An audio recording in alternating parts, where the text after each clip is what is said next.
Okay, I would like to welcome everyone to uh, our learning class, our sisterhood of Torah, because truly we are a sisterhood.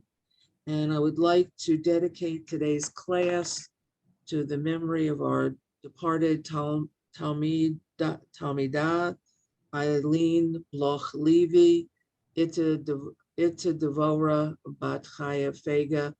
And also, I would like to devote this class to our departed friend, Liz Robinson Kruger, Chana Kayla Bat Saralea, who both have departed this world within the last few days.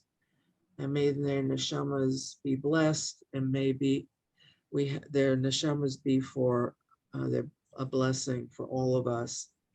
Um, okay. Um, Even though it was a challenging week for me, I've put together our class, and I hope it goes well because uh, just I hope it goes well. Anyway, here we go. Um, we were talking last week. I hope everybody watched the video, because I understand that what happened with the video is that there was no um, uh, sound. So I sent out the link this past week with last week's video link, so you could watch the video and then watch the movie about Yehoshua and Yericho. It was an excellent video, and we're going to pick up from there, and we're going to talk about several of the things that we read in chapters 5 from last week. One of the things that we mentioned and talked about at length was that there was no circumcision in the desert during the 40 years of wandering. And so that's why the um, Bnei Yisrael, before they did anything, when they crossed over into Canaan, the first thing they did as they made camp was to have a massive circumcision of all the males, because what was to follow the circumcision and what was to follow required the men to be circumcised. So what was that followed this massive circumcision? Remember, they crossed over 10th of Nisan.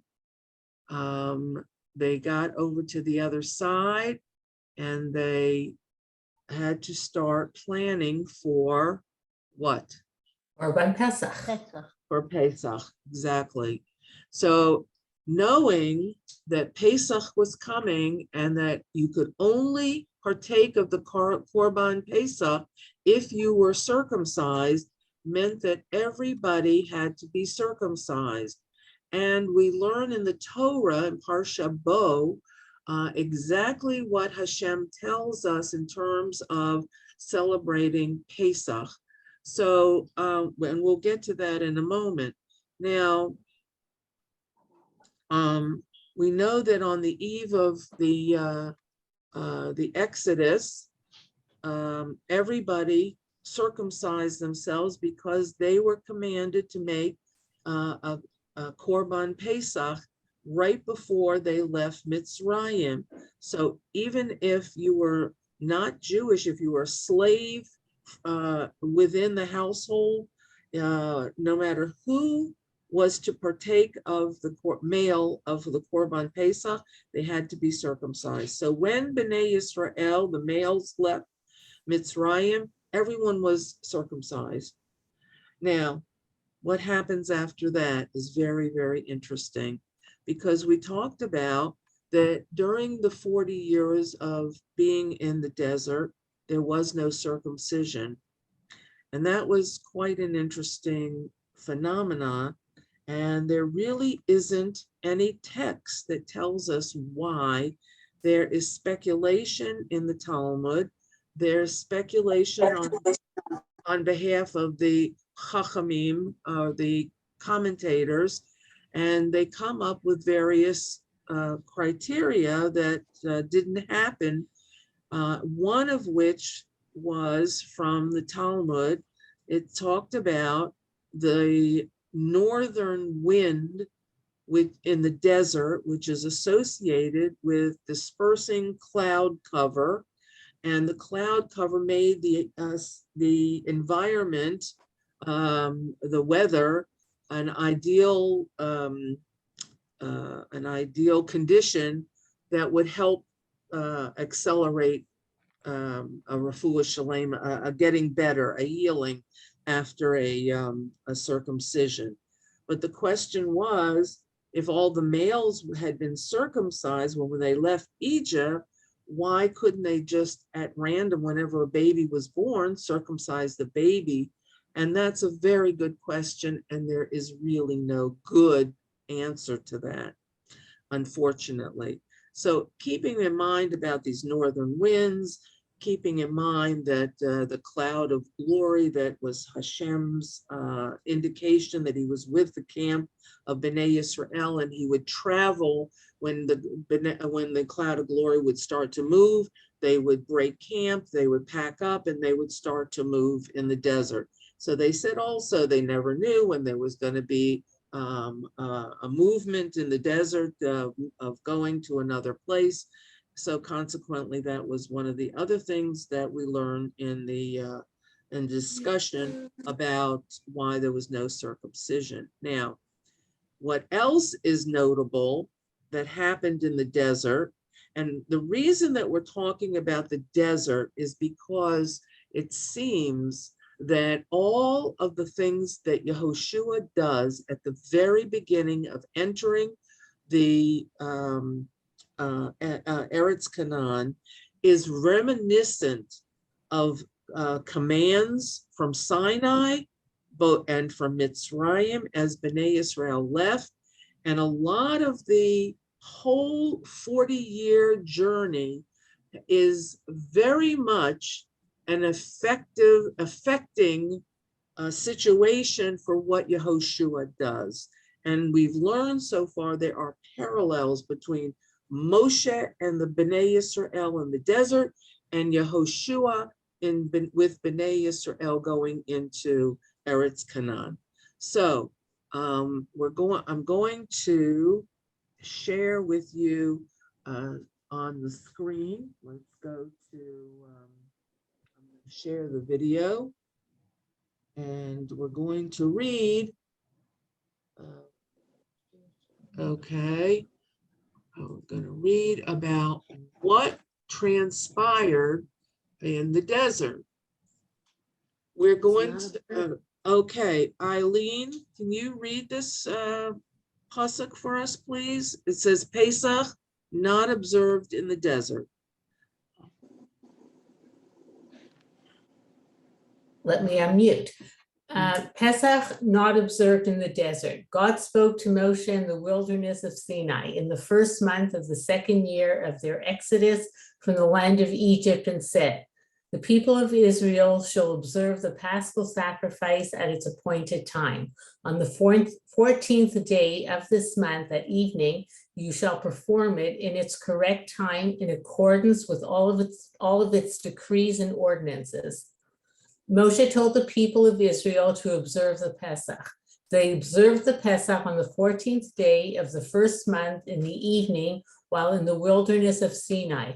According to all of the matters that God had commanded Moshe, so did the people of Israel perform. Okay, so why did God have to tell Moshe to observe Pesach in the second year? Now, don't remember, we leave Egypt in the first year is Egypt. We leave Egypt, we go into the desert, we cross the Yam Suf, and we get to Sinai, our Sinai, and we stay there for a long time. We're there about a year at Har Sinai. So why was it necessary for Hashem to say in the first month of the second year, you have to observe Pesach? Well, originally as in the Torah, we find that, who can read this? Let's see. Adele, are you there? Yes. Can you, this is from Parsha Bo. This is what was told to Moshe before leaving Mitzrayim. So we're going to see something here that we're going to talk about. Go ahead, Adele, read this. Okay, why was this notable? And you Mhm. shall keep this matter as a statute for you and for your children forever. And it shall come to pass when you enter the land that the Lord will give you, as he spoke, that you shall observe this service. And it will come to pass if your children say to you, what is this service to you? You shall say, it is a Passover sacrifice to the Lord, for he passed over the houses of the children of Israel in Egypt when he smote the Egyptians, and he saved our houses. And the people kneeled and prostrated themselves. Okay, so do you see what God says here?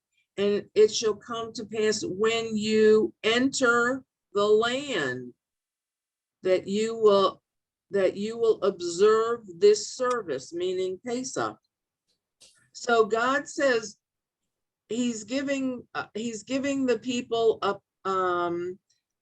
instructions in Mitzrayim that when you enter into the land, you will celebrate Pesach. What was God's thought there? They were going right into Eretz Canaan. That's just not right. They were going to go from Egypt to Sinai, get the 10 Commandments, and walk right into Canaan.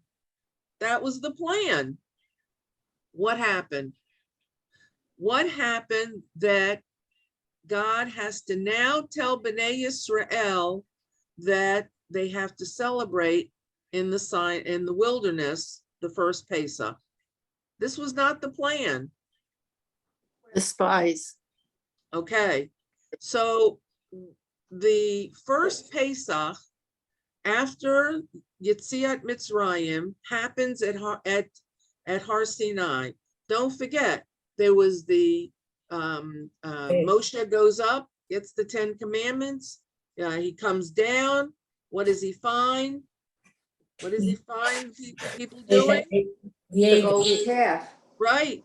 And what happens? Moshe, He breaks the tablets. okay, then he has to go back up. Right. And he gets the 10 commandments. He gets the commandments. He has to be up there again. Yeah, he gets it on Yom Kippur. He can then comes. Now, don't forget, Yom Kippur. They've been from Nisan now to Tishrei. He's getting the 10 commandments for the second time.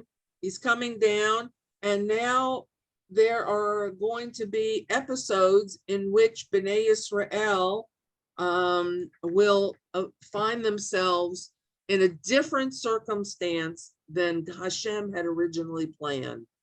So there is a conflict here, and I don't think people realize this. And when they are reading the Parsha, they just read the Parsha. But now you know that in the Torah, that God says to the people leaving Mitzrayim, you will celebrate your Pesach in the land that I will give you. And the parenthesis is, and we're going right now. God doesn't put in the Torah, I know you're going to goof up and mess up and you're going to be wandering. He doesn't say, that doesn't appear when he gives the commandment that you're going to celebrate Pesach in Canaan. Then we get into the desert, and we're there, and Hashem says, okay, Moshe, we need to celebrate Pesach. So it is celebrated in the second year. It is not celebrated at all for the next 38 years. Right. So the two things that don't happen in the wilderness journey is circumcision and celebration of Pesach. Don't happen. Now you can see why it was so amazing that in Sefer Yehoshua, when they crossed, this is how it was supposed to be with Moshe. Cross the Yam Suf, get the Torah, enter the land. So what happens? We have a second chance, cross the Yarden, get to the other side of get to the promised land with Yehoshua, circumcise the people, and celebrate the first Pesach in Eretz Canaan. Do you see how significant this is? That we shouldn't just read and gloss over, what happened, this circumcision and the Pesach before the battle. We all know about the Battle of Jericho, but really what was so significant and so important to Bnei Yisrael and the observance of Torah law is that under Yehoshua's leadership, we get a second chance. Now we're question, Rhonda. Yes. The circumcision took place on the other side of the Jordan, correct? Yes. Before they crossed back. Yes. Okay. Yes. Okay, so during the time that the people were wandering for those after the sin of the spies, communication with Hashem is almost non-existent. When we read the Torah portions about the wandering, we're really reading about the first, basically the first 2 years. The next 38 years, what's going on? People are going from place to place to place, and they are going to a total of, from the time they leave Egypt to the time they enter Eretz Canaan, they are going to 42 places. Now, the first, I believe, 18 places happened within the first 2 years. So the rest of the places that they wander to throughout the desert are the places where it is said in the commentators' opinion that each place that the Bnei Yisrael camped in the desert had some kind of a purpose. Now, the Kabbalists believe that each place not only had a purpose, but it had a tikkun for the sin of the spies, or the sin that the people had done along the way. Now, that's not an opinion that is agreed by all the commentators, but I think it's very important. Let's just read all the places that the people of Israel journeyed as just a piece of information, because when we sit in the shul and hear this, as the Baal Korah reads it, we don't really place so much significance, but each place that the Bnei Yisrael goes to and camps, people die because they are not going into Eretz Canaan. So these And also weren't babies born during that time too? Yes, of course. It was a cycle of life. Yes, there was, but these people are dying because they're not going to be allowed to go into Eretz Canaan. the promise is that all the people of the desert leaving Mitzrayim, the people of the spies, the whole situation with the spies will mean that the people are punished by Hashem and they cannot go into into Eretz Yisrael, Eretz Canaan. So I'm going to ask our reader, our excellent biblical reader, Cynthia. Cynthia, you there? She doesn't want to answer. Yeah, but I have to unmute myself first. Hang on. Where Can you are see we? right here on the screen? It says, "These are the journeys of the children of Israel." These are the journeys of the children of Israel who left the land of Egypt in their legions under the charge of Moses and Aaron. Moses recorded their starting points for their journeys according to the word of the Lord, and these were their journeys with their starting points. They journeyed from Ramses in the first month on the 15th day of the first month. On the day following the Passover sacrifice, the children of Israel left triumphantly before the eyes of all the Egyptians. And the Egyptians were busy burying because the Lord had struck down their firstborn and had wrought vengeance against their deities. The children of Israel journeyed from Ramses and camped in Sukkot. They journeyed from Sukkot and camped in Etham, at the edge of the desert. They journeyed from Etham and camped in Pi, crossed in the midst of the sea to the desert.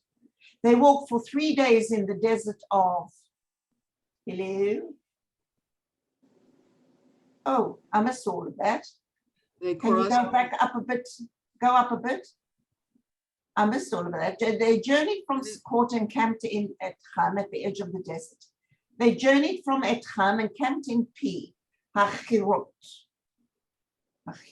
which faces Baal Zephon, and they camped in front of Migdol. They journeyed from Pnei Hachirot and crossed in the midst of the sea to the desert. They walked for 3 days in the desert of Etham and camped in Marach.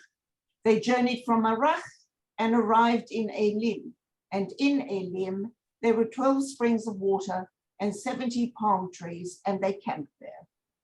They journeyed from Elim and camped by the Red Sea. They journeyed from the Red Sea and camped in the desert of Tzin. They journeyed from the desert of Tzin and camped in Dopha.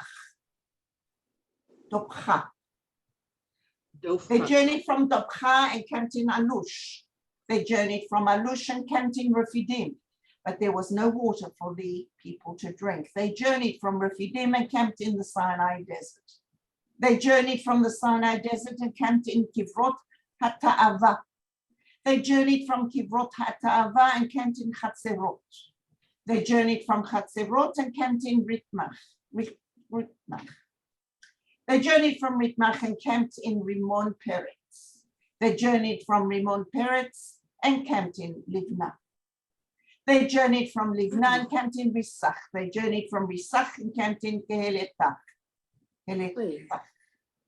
They journeyed from Keheletach and camped in Mount Sefer. They journeyed from Mount Sefer and camped in Haradach. They journeyed from Haradach and camped in Machelot. They journeyed from Machelot and camped in Tachath. They journeyed from Tachath and camped in Tarach. They journeyed from Tarach and camped in Hashmonah. They journeyed from Hashmonah and camped in Moserot. They journeyed from Moserot and camped in Bnei Ya'akan. They journeyed from Bnei Ya'akan and camped in Chor HaGidgad. They journeyed from Chor HaGidgad and camped in Yotbachath. They journeyed from Yotbachath and camped in Abrona. They journeyed from Abrona and camped in Etzion Gever. They journeyed from Etzion Gever and camped in the desert of Tzin, which is Kadesh. They journeyed from Kadesh and camped at Mount Hor, at the edge of the land of Edom. Aharon the Kohen ascended Mount Hor at the Lord's bidding and died there on the first day of the 5th month in the 40th year of the children of Israel's exodus from Egypt. Aharon was 123 years old when he died at Mount Hor. The Canaanite king of Arad, who dwelt in the south, in the land of Canaan, heard that the children of Israel had arrived. They journeyed from Mount Hor and camped in Salmonach. They journeyed from Salmonach and camped in Punon. They journeyed from Punon and camped in Obot. They journeyed from Obot and camped in the ruins of Abarim, in the Moabite boundary. They journeyed from the ruins and camped in Dibon Gad. They journeyed from Dibon Gad and camped in Almon Diblathaima. They journeyed from Almon Diblathaima and camped in the mountains of Abarim in front of Nibel. They journeyed from the mountains of Abarim and camped in the plains of Moab by the Jordan at Jericho. They camped along the Jordan from Beit Yeshimot to Abel Shittim in the plains of Moab. The Lord spoke to Moses in the plains of Moab by the Jordan at Jericho, saying, "Speak to the children of Israel and say to them, when you cross the Jordan into the land of Canaan, you shall drive out all the inhabitants of the land before you, destroy their temples, destroy their molten idols, and demolish their high places. You shall clear out the land and settle in it, for I have given you the land to occupy it. You shall give the land as an inheritance to your families by lot. To the large you shall give a larger inheritance, and to the small you shall give a smaller inheritance. Wherever the lot falls shall be his. According to the tribes of your fathers you shall inherit. But if you do not drive out the inhabitants of the land before you, then those whom you leave over will be as spikes in your eyes and thorns in your side, and they will harass you in the land." Okay, And all of this is from Wow. yeah. So next Yeah. time you are sitting and hearing this parsha, I would like to suggest that you read the commentary about all the places as the Baal Korah is reading the places that they stop, because you'll see that there are different commentators who do describe each place and what happened there to the people. That's not something we're going to go into, but this was, I wanted you to see where in the Torah we are given the information about what will happen in Eretz Canaan. Now, yes, they made 42 stops. Now, the thing, now that we've read this, we understand that the first command after we enter into Canaan, after the circumcision, after the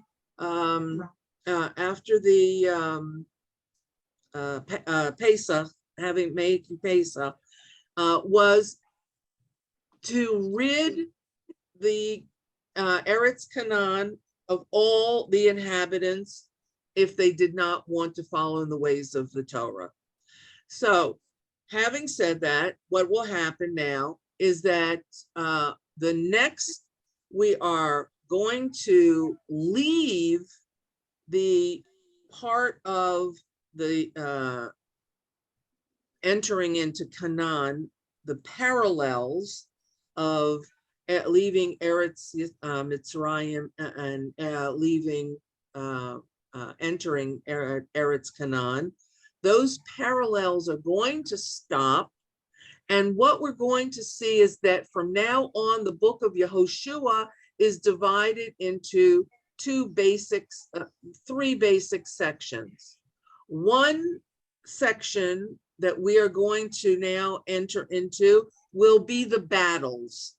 All of the battles that Bnei Yisrael has to go through in order to take over the land of Canaan and make sure that it becomes a holy place, a holy land. The next part, the division of Sefer Yehoshua, will be exactly what we read here at the end, that God says here in 54, that you shall give the land as an inheritance to your families by lot. Those who are big tribes will get big pieces of plots of land, and those who are smaller tribes will get smaller inheritances of the land. And this second section of Sefer Yehoshua is where Yehoshua parcels out the land to the tribes. The third and the last part of Sefer Yehoshua that we will eventually get to in the final chapters are Yehoshua's final words to Bnei Yisrael before he departs this earth. And so this is reminiscent of Moshe Right. saying farewell and reviewing history, the history of Bnei Yisrael, to those who are about to enter into Eretz Canaan. So we see now that we see exactly what has happened in the Torah, and gives us significant information that that is important for us to understand what is transpiring in the book of Sefer Yehoshua. Now, Could I'm I going ask to you a question? certainly. Yes, did Yehoshua was he buried in a place where the people did not know, as in the case of Moshe? You're talking about Aaron. No, she's saying Yehoshua. She's talking. When he dies, he also not known where his grave is. I think we do know, but I don't think we can get there. Okay. We're going to learn about some very interesting places. So I'd like to make an observation, if I may, Rhonda. sure. I'm actually finding this whole shiur thus far very eerie, Why is that? because it's history repeating itself. Exactly. It is history repeating itself Yeah, Jews in moved some from way, place to but place. some of it is history repeating itself in a better way. I don't see that. It's actually, when you talk about all these places that Bnei Israel had to stop at, I see that as the diaspora of the Jews living in the diaspora over the centuries and going from place to place to place until we make Aliyah to Israel again. And the land we are now occupying and the battles we still have to fight, which are ongoing. Right. And that's what I find very eerie, that Oh, maybe oh. peace is not around the corner. And Right. that we have, because we have come back into the land, much like the Bnei Israel did back then, and that we will have many, many battles to fight until this land becomes finally ours. And that's what's eerie. Okay, let me just comment on what you just said. You said we have many, many battles to fight until this land becomes ours. This is the key to understanding all of this, that the land isn't ours if we don't behave. God gives this land to us as a gift, but the gift has conditions. The conditions are you behave yourself and live a Torah life. The land is yours with milk and honey and goodness and rain and everything wonderful. You don't behave yourself, there's going to be trouble, and there's going to be tsuris. There's going to be a lot of heartbreaking situations for Bnei Yisrael. And we learned all those heartbreaking situations by learning Kings and the exile and what happened throughout our exile and even in Persia, and until we started slowly to return home. And the diaspora and the exile is still continuing after 2,000 years. So while we are still living in the land of Eretz Yisrael at the present, we have to earn every day of that. And that's basically what we need to do. I have to ask a question. Sure. Thank you. It said that they have to rid the land of all of the inhabitants Can't hear. that are not going to live in the ways of the Torah. Right. Does that mean that before Mashiach can come, that we have to rid this land of all these Arabs and Palestinians? Whew, I'm not going there. Well, is that all the inhabitants? No, that's not all the inhabitants. The inhabitants that it referred to were the Canaanites, the people who were,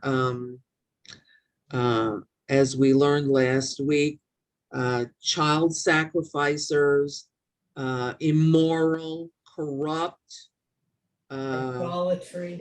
idolatrous people. They were just like horrible. And God says to the people, ask them. You first say to, do you want to be for God? You want to take on the 7 Noahide commandments and live a godly life, or do you want to be,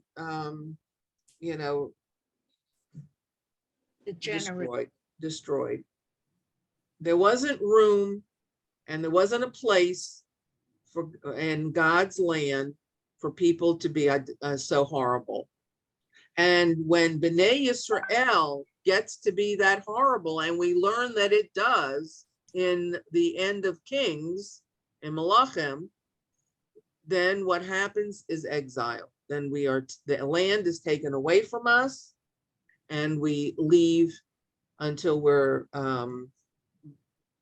brought back. Now, Rhonda, can I just ask a question out of Sure. interest? sure. It mentions at some stage that the children of Israel got to areas that we know today as very close to Eilat, such as Etzion, Geber, and Yotfata, and various other places in that area. Now, we think of that area as being close to Eilat and as part of today's state of Israel. In those days, was it considered? I don't understand quite what it was considered. Do you see what I mean? I mean, Well, there seem to have where crossed Eilat over. is now was not part of Eretz Yisrael at the time.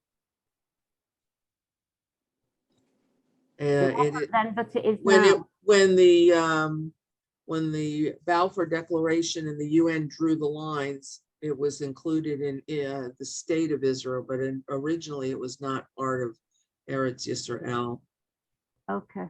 apparently. Okay, thanks. That's why you can eat produce from down in Eilat, in that area, because it was not during Shemitah, because it was not originally considered Eretz Yisrael.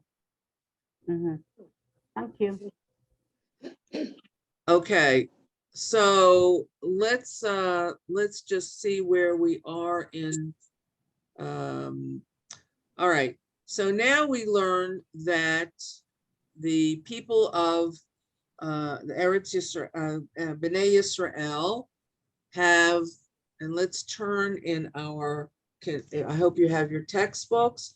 Please turn to chapter 5, and I'll tell you what pasuk. Finished 5. Yeah, we did, but we didn't talk about it. Oh, okay. Okay, so Right. please turn to chapter 5, pasuk 9. Okay, you got it? Okay. All right, Marion, would you read for us, please? Do you have it? Chapter 5. Chapter 5, pasuk 9. 9. Yes. And the Lord said to Yehoshua, Yes, I've got it. And the Lord said unto Joshua, this day have I rolled away the reproach of Egypt from off you. Wherefore the name of that place was called Gilgal unto this day. And the children of Israel encamped in Gilgal, and they kept the Passover on the 14th day of the month at even in the plains of Jericho.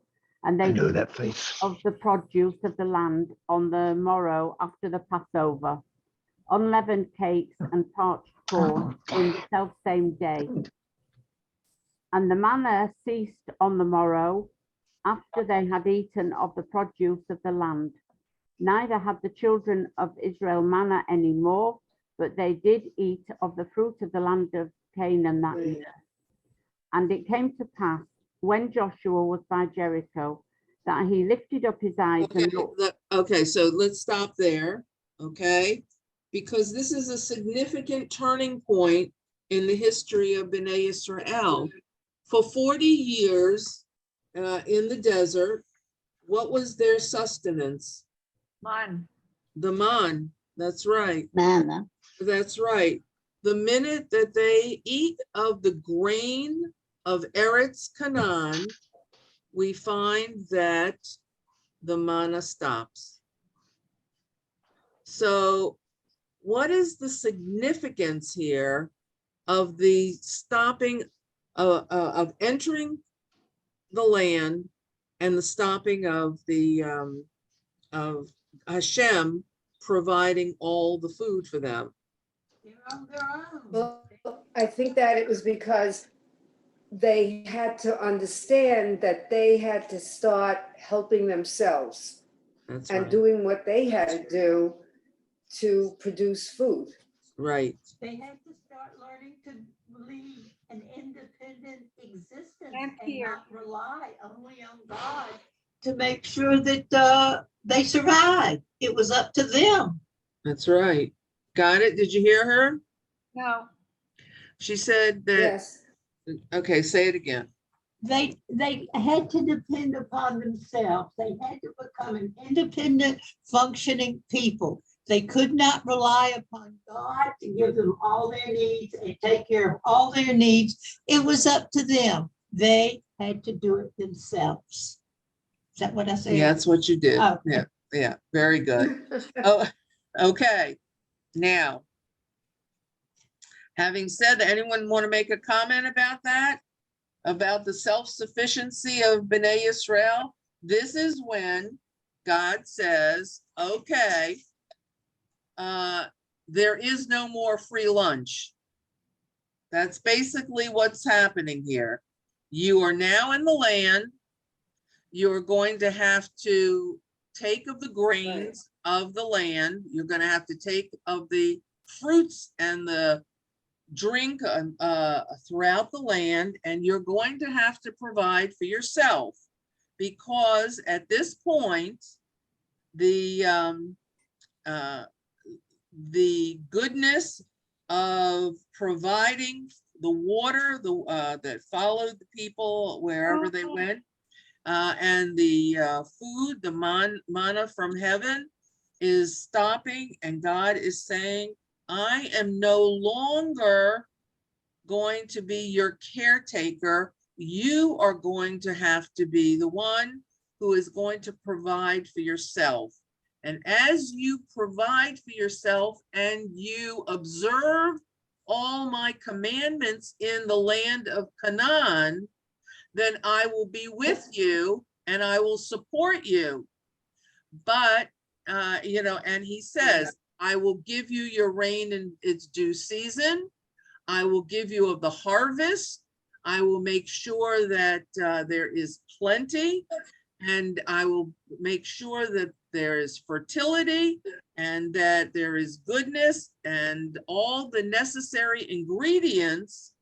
But you will have to take those ingredients and provide for yourselves and your family. And this is where the parallels of Moshe's time with Bnei Israel end, and the parallels now stop, and Yehoshua and now his whole taking charge of Bnei Israel is now being self-sufficient. God is not, Yehoshua at this point, up until this very point, does not know how he is going to manage the battles. He doesn't know how he's going to handle the fighting, but he's got to come up with the plan. He is not being told up to this point, right at this point, what is going to follow. He does not know a thing about Jericho. He doesn't know anything. He has got to make an effort on his own because things have now changed in the relationship between Bnei Israel and Hashem. Okay? So we're going to now move through, and for those of you who did not watch the video, please check the email that I sent at the beginning. I believe it was the beginning or the end of last week. It had the video link to last week's class. It also had a link to the movie about Jericho, which is extremely well done. Really good. Now, are you ready to move on? Yes. Any questions about what we've learned thus far? We are now concluding the portion of entry into the land of Canaan and all of the parallels with Yetziat Mitzrayim, and we're entering now into the battles. Okay. Now, what is the first thing that happens right after the manna stops? It goes right into it. Rhoda, do you have your text in front of you? Yes, I do. Look at the next sentence right after what Marion read, where it said about the stopping of the manna, that it was the area was called Gilgal. So verse 10 in chapter 5. I have Verse 10. 10. You go to you can go to no, wait a minute. You know what? They ate the cakes, the manna stopped. Go to 13. That's good. Right. When Joshua was in Jericho, he raised his eyes and saw, and behold, a man was standing opposite him with his sword drawn in his hand. Joshua went toward him and said to him, "Are you with us or with our enemies?" He said, "No, for I am the commander of Hashem's legion. Now I have come." Joshua fell before him to the ground and prostrated himself and said to him, "What does my master say to his servant?" The commander of Hashem's legion said to Yehoshua, "Remove your shoe from upon your foot, for the place upon which you stand is..." Go ahead. We can't hear you. Want me to read that sentence again? Can't Yes, hear. just read, remove your shoe. Okay, the commander of Hashem's legion said to Yehoshua, "Remove your shoe from upon your foot, for the place upon which you stand is holy." And Yehoshua did so. Okay, so here we have one more reference to what happened with Moshe and the burning bush. And now we are going to have an intermediary between not God and Yehoshua directly, but one of the angels who is the commander in chief is Yehoshua is going to give him instructions, just like God gave Moshe instructions at the burning bush, where the area was holy. this area is holy, and the commander, the angel sent from Hashem, is going to give Yehoshua instructions to tell him exactly how to conquer Jericho. Now, we saw in the video that Jericho was going to be a tough nut to crack, so to speak. It was going to be a difficult battle. Now, had Yehoshua not gotten this information from God, God's commander, his angel, he would have probably not been as successful as he was once the angel appears and tells him exactly what to do for this battle. Because we learned very interestingly that Jericho was a well-fortified city. It had water inside, it had springs inside the city, inside the wall. And what did we learn that was very interesting? That when the archaeologists uncovered the vessels, the pots that were in Jericho, They were still filled with grain. they were still filled with grain, and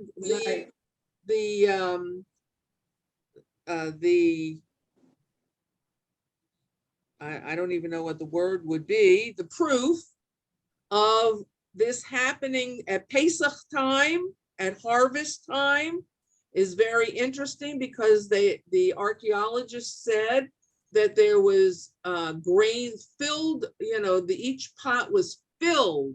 It didn't look like there had been a dent made into the amounts of grain that was found in the pots, which indicates that the harvest season had just taken place, which we learn that's when Pesach takes place, and that the people were well fortified and could have maintained themselves under siege for at least a year,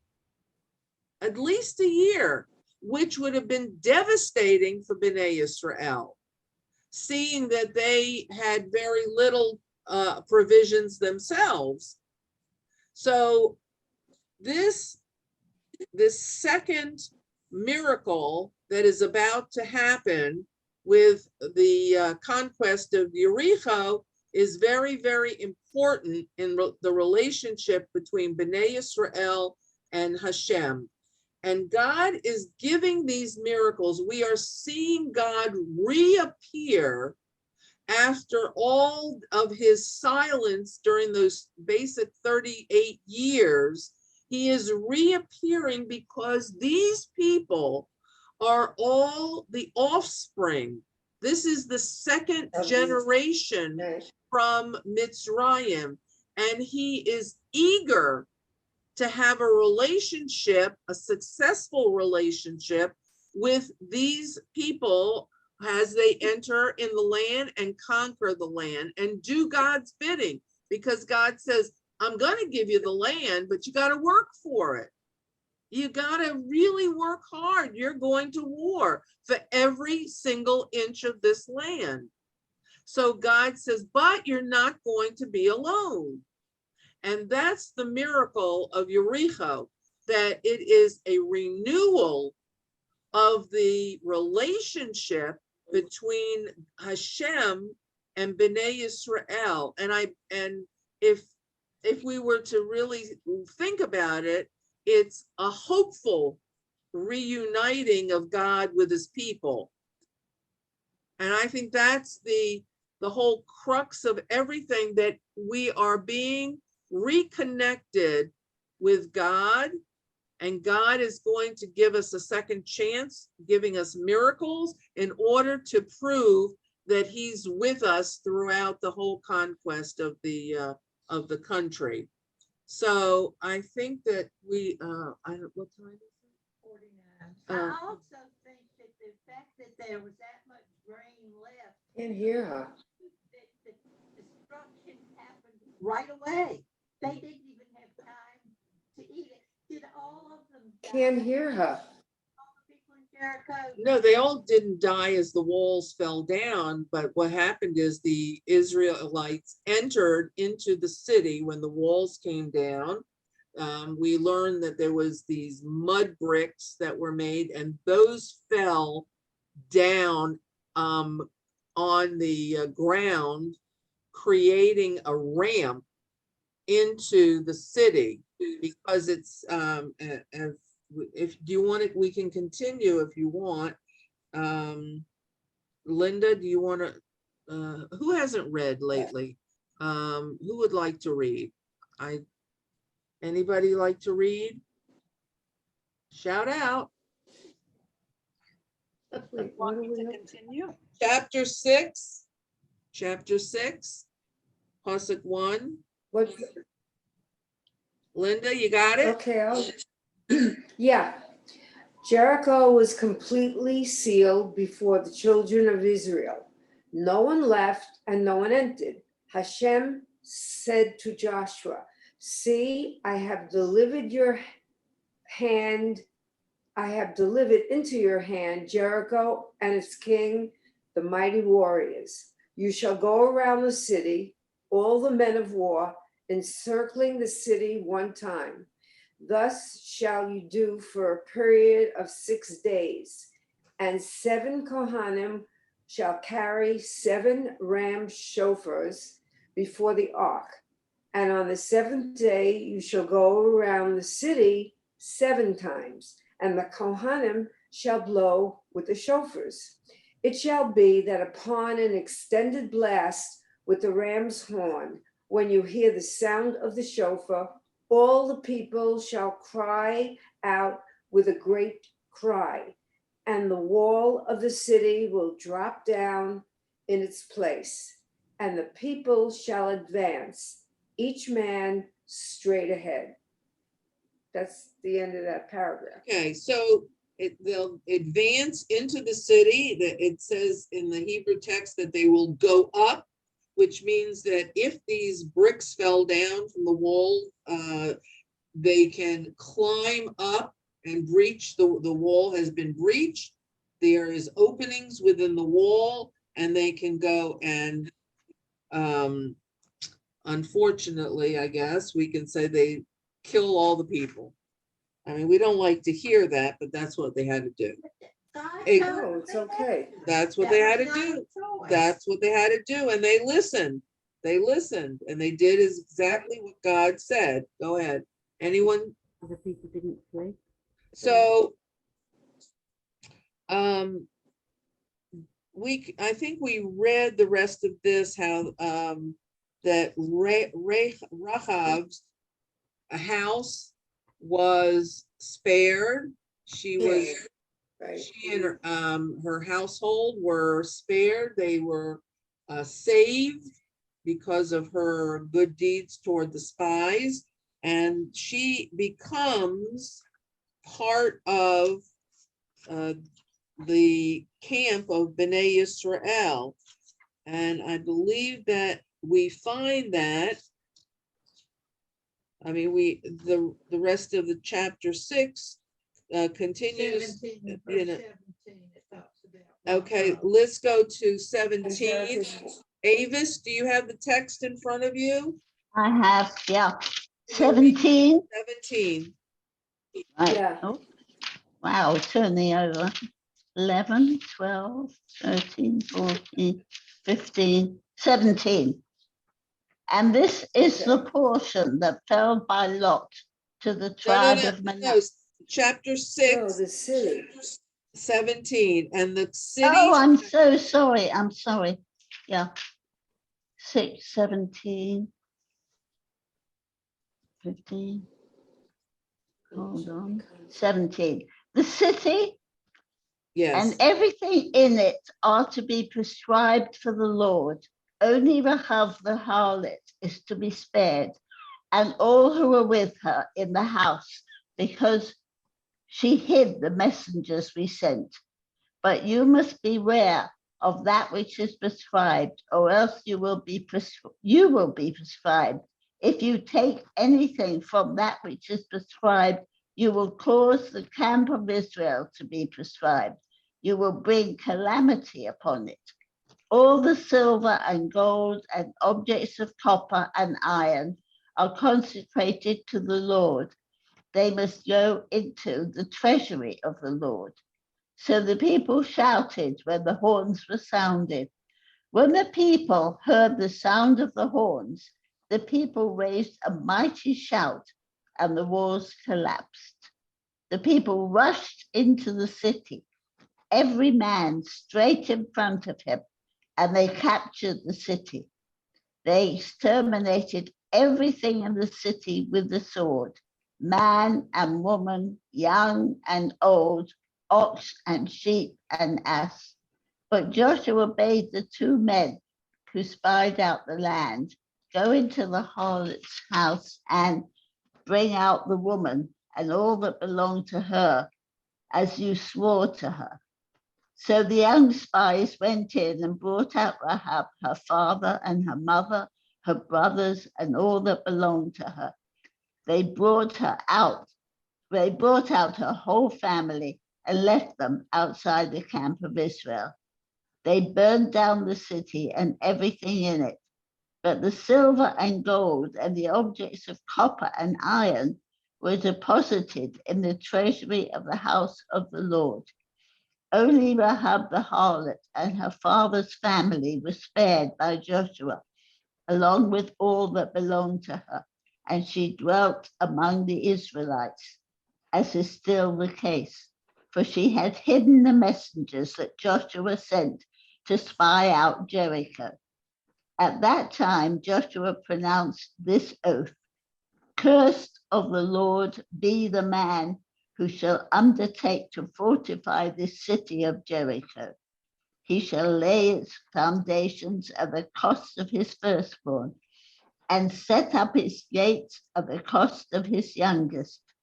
The Lord was with Joshua, and his fame spread throughout the land. Okay. So we have come to the end of the conquest of Jericho. Hashem has kept his promise. They saved Rahab. They have had a psychological victory as well as a physical victory over Jericho. And believe Rhonda, if the walls collapsed, she lived on the walls, didn't she? That's Her right. house was on the wall. and So her how is wall it? did not come tumbling down. Right, okay. Her wall stayed intact, as evidenced by archaeological digs that they found a wall that the northern wall that did not fall, and that they found an area that must have been where Rahab lived. Wow.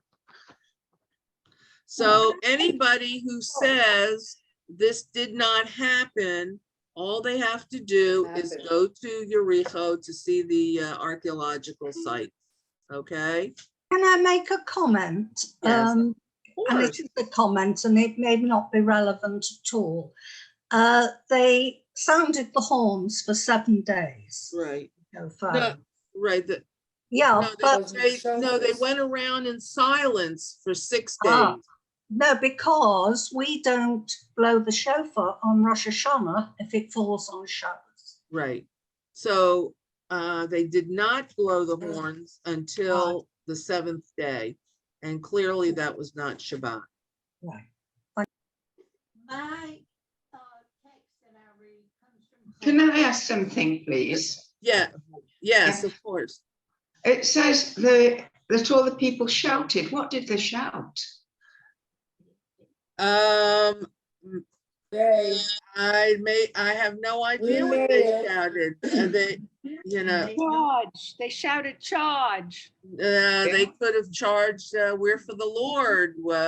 Hashem is our help. I don't know exactly. Hashem hu Elohim, come on, like they did on Mount Carmel.